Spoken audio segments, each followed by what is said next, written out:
Fala pessoal, voltamos aqui para continuar nossa série sobre tomografia de crânio e agora, ainda dentro do contexto do AVC isquêmico, a gente vai comentar um pouco sobre uma modalidade de tomografia que também pode ser utilizada no atendimento agudo do AVC isquêmico, que é a angiotomografia arterial, tá? A gente vai revisar o que é que esse exame vê, principalmente, e os principais marcos anatômicos. A angiotomografia, ela é um exame contrastado em que a aquisição das imagens de tomografia é feita enquanto o contraste ainda está dentro das artérias. Assim, a gente consegue delimitar bem os vasos tanto cervicais como intracranianos, porque a gente adquire a imagem tanto da parte dos vasos da base, da aorta, dos vasos cervicais e dos vasos também intracranianos. Vamos nessa? Aqui a gente consegue ver realmente esse corte mais torácico alto, pegando os vasos da base, né? Então aqui a gente consegue identificar em vermelho a aorta descendente, um corte um pouco mais acima, há tanto a aorta ascendente como a descendente, e também a artéria pulmonar aqui em azul identificada para a gente. Subindo, a gente continua identificando a crosta da aorta, e depois a gente tem as três primeiras divisões da aorta. Se a gente lembrar lá da anatomia, o primeiro, da direita para a esquerda, vai ser o tronco bracocefálico, seguido da carótida comum direita e da artéria subclávia direita. Esses são os principais primeiros vasos que a gente identifica. Subindo ainda, a gente começa a avaliação dos vasos cervicais. E aqui, nesse corte, a gente já consegue identificar as artérias carótidas comuns que estão assinaladas em vermelho aqui para a gente. Também a gente já começa a identificar as artérias vertebrais. As artérias vertebrais são ramos das artérias subclávias e elas têm segmentos que, na parte cervical, o primeiro segmento delas também é chamado de pré-foraminal e depois ela entra nos processos transversos das vértebras cervicais, seguindo o caminho até entrar no crânio, né, para formar sua parte intracraniana, ela entra pelo forame magno. A gente vai ver todas essas etapas. Subindo mais um pouquinho, continuamos identificando as artérias carótidas comuns e agora as vertebrais dentro dos processos transversos ali das vértebras cervicais, tá? Subindo mais um pouquinho, a gente continua identificando as artérias carótidas comuns e as vertebrais. E agora a gente vê um pouco um alargamento da artéria carótida comum. Essa parte a gente vai chamar do bulbo carotídeo. Aqui é um dos principais sítios de aterosclerose e também é a parte da divisão entre a artéria carótida externa e a artéria carótida interna. A artéria carótida externa ela vai ter ramos cervicais e ela vai ser mais anterior, enquanto a artéria carótida interna não vai ter ramos cervicais e vai ser mais posterior, tá certo? A gente vai identificar aqui. Nesse corte, a gente consegue ver a artéria carótida interna em vermelho, a externa em laranja, do jeito que a gente comentou, e as artérias vertebrais ainda ali no seu percurso foraminal. Subindo mais um pouquinho, nós temos ainda a divisão dessas três artérias. E agora a gente começa a ter a transição entre a fase cervical e a parte intracraniana dessas artérias. A gente vê que as artérias vertebrais começam a sair dos forames e dar uma volta para penetrar pelo forame magno na parte intracraniana, tá? Novamente, a gente vê todos esses vasos identificados. E aqui a gente começa já a ter a parte intracraniana, as artérias vertebrais no forame magno e a artéria carótida interna começando a se insinuar no canal carótico. Aqui, as artérias vertebrais já se juntaram e formaram a artéria basilar, que é aquela artéria, uma das artérias mais importantes da circulação posterior, como a gente já viu na outra aula de AVC isquêmico, enquanto as artérias carótidas internas começam seu percurso no sifão carotídeo.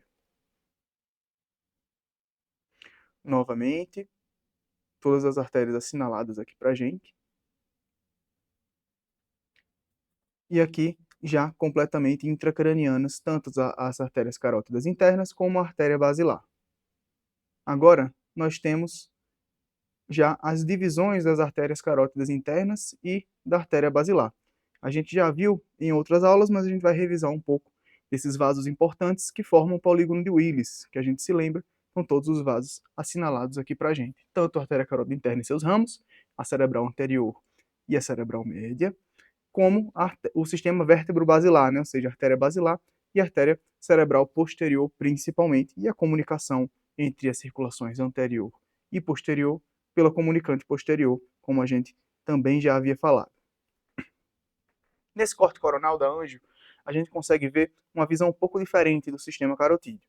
A gente consegue ver a parte intracraniana da artéria carótida interna, assinalada aqui em vermelho, e logo a divisão dela na cerebral média. E aqui é importante, quando a gente fala de angiotomografia no AVC isquêmico, identificar que a artéria cerebral média ela é dividida em algumas porções, e as porções são numeradas, ou seja, quanto mais proximais, quanto mais perto da carótida, a gente tem uma menor numeração, e quanto mais distal, a numeração vai crescendo. Então, os principais aqui para a gente vão ser os segmentos M1 e M2.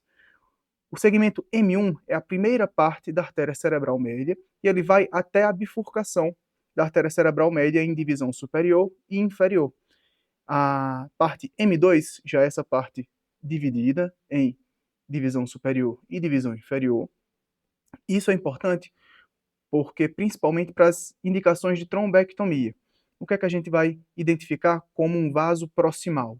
Então, oclusões de carótida interna, oclusões de cerebral média da porção M1 ou da porção M2 proximal em alguns casos. E também da artéria basilar para a circulação posterior, que é o vaso passível de trombectomia da circulação posterior, tá? E as indicações clássicas, a gente tem que são consolidadas em guidelines correntes hoje em dia, a gente tem a regra do 666, que é o NIH de 6 ou mais, o aspect maior que 6, lembrando que o aspect, quanto maior a pontuação, melhor é a tomografia do paciente, ele vai perdendo pontos a cada território cometido, e um ictus até 6 horas, né? O ictus, lembrando que é o horário do início dos sintomas, tá certo?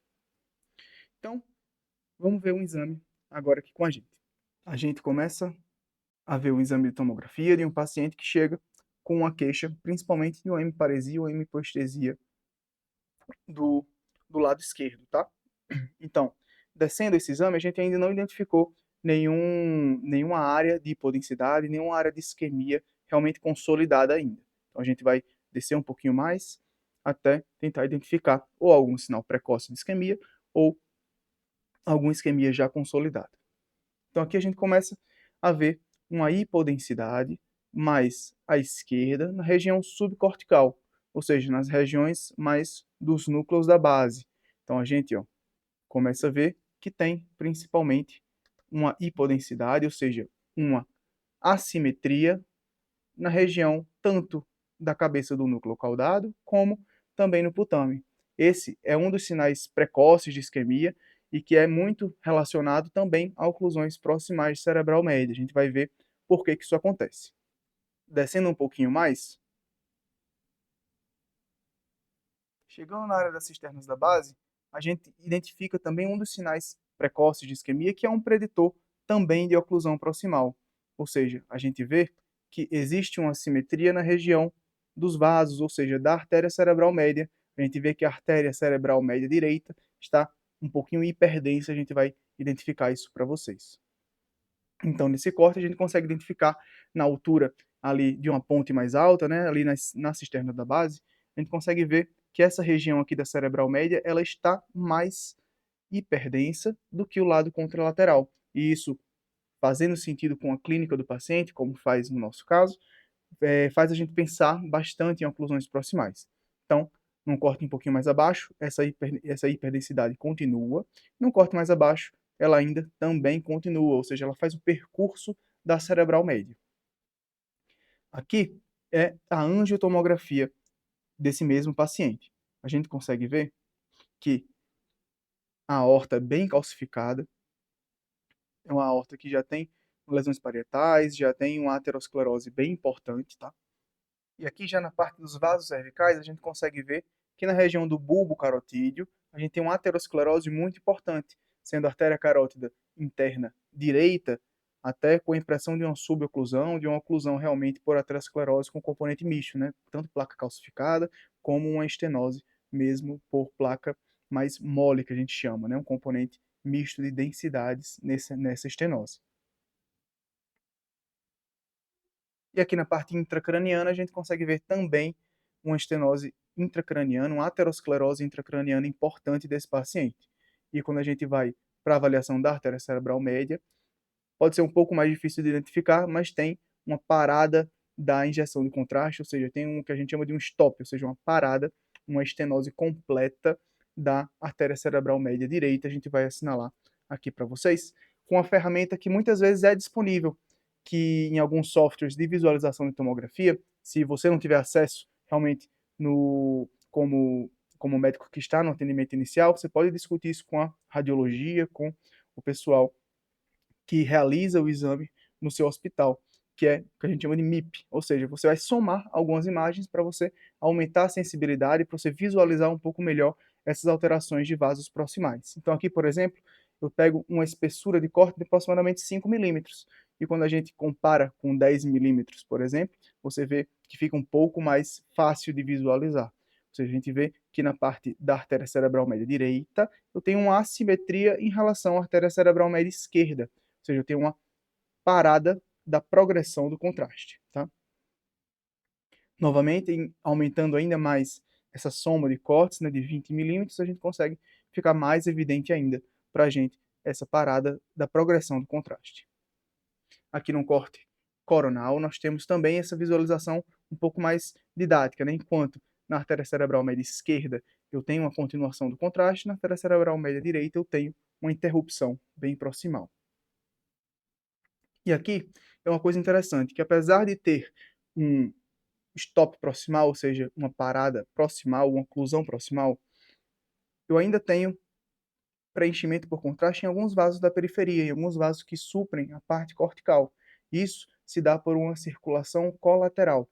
A gente consegue assinalar aqui para vocês para comparar quanto de um lado, do lado saudável que não está com oclusão proximal, eu tenho o preenchimento desses vasos, no lado direito eu tenho em menor quantidade, mas ainda tenho. Ou seja, essas colaterais podem, às vezes, salvar um pouco do tecido cortical um pouco mais distal, que a gente vai ver que foi o que aconteceu nesse paciente. Quando a gente compara a angiotomografia, aqui à esquerda, com a tomografia sem contraste à direita, a gente vê que a parte que sofreu isquemia consolidada, que foi a parte dos núcleos da base, tanto do caudado como do putamen, são regiões que são mais profundas, ou seja, que são supridas por pequenas artérias que surgem da porção M1. A gente vai assinalar isso para vocês.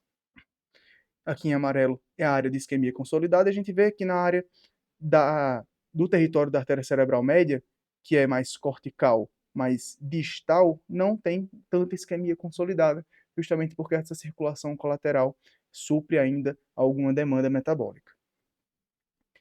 Só para assinalar para vocês um pouquinho desse exemplo, nesse corte coronal aqui à direita, nesse esquema, a gente tem que a artéria cerebral média, ela tem essa conformação. A parte mais horizontal é a parte M1, que eu estou assinalando aqui para vocês.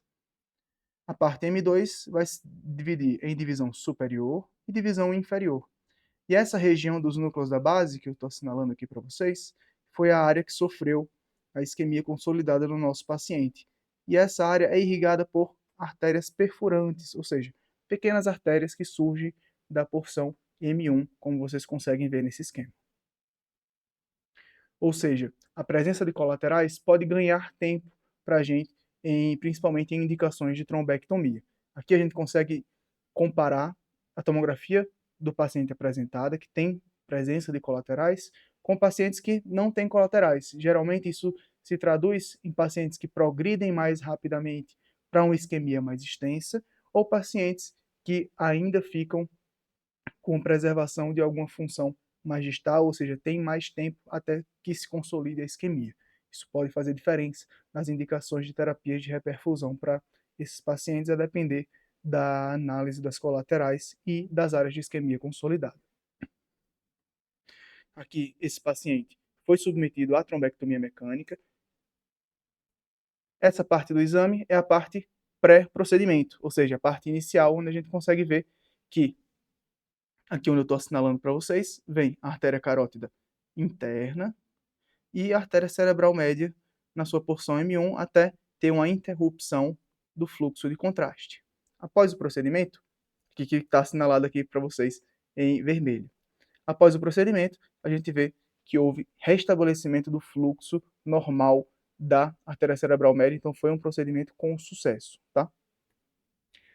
E outra coisa para a gente falar para vocês é que qualquer piora neurológica frente às terapias de reperfusão, sejam elas trombectomia ou trombólise, devem ser reavaliadas com tomografia sem contraste, tá? Porque o principal ponto que temos que identificar aqui vai ser a transformação hemorrágica.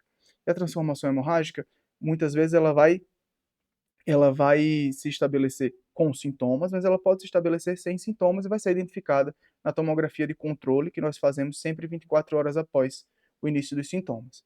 Então, aqui nesse caso, por exemplo, a gente consegue identificar o que é uma transformação hemorrágica. É o que? A presença de sangue, que aparece como uma hiperdensidade, o sangue ele é hiperdenso, no meio da área infartada, ou seja, no meio da área que estava com a hipodensidade consolidada, que estava com a área já isquemiada, tá? E aqui a gente tem algumas classificações que vocês podem se deparar tanto na literatura como na prática clínica no dia a dia dos pacientes, que é o conceito de infarto hemorrágico ou da hemorragia parenquimatosa. O infarto hemorrágico ele é um sangramento mais petequial. Então, a transformação hemorrágica, que ela é mais sutil, ela vai se apresentar como petequias que não são confluentes. Elas podem vir a confluir, e aí viram um H2, né? Ou seja, o H1 são as petecas isoladas que não confluem, o H2 são as petecas confluentes. Enquanto que as hemorragias parenquimatosas, elas podem ser classificadas com o nome de pH, ou seja, o pH1 ou o pH2. Isso vai depender de se o sangue ocupa mais ou menos de 30% da área total infartada, ou seja, de toda a área do território arterial que foi acometido, tá? Então aqui, por exemplo, à esquerda a gente tem uma hemorragia parenquimatosa, que ocupa menos de 30% da área total que foi acometida. Ou seja, a gente consegue classificar como um pH1. E o infarto hemorrágico, ou seja, um sangramento petequial, que é um sangramento bem discreto, como esse aqui da direita, ele pode ser classificado como um HI1, tá certo? E assim a gente termina a nossa segunda parte aqui da avaliação do AVC isquêmico. A gente conseguiu ver um pouco de anatomia e de angiotomografia, que é uma parte essencial na avaliação de terapias de reperfusão, principalmente quando a gente pensa em oclusões proximais, tá? Fica mais aqui que vão ter mais aulas sobre tomografia de crânio nos mais diversos cenários.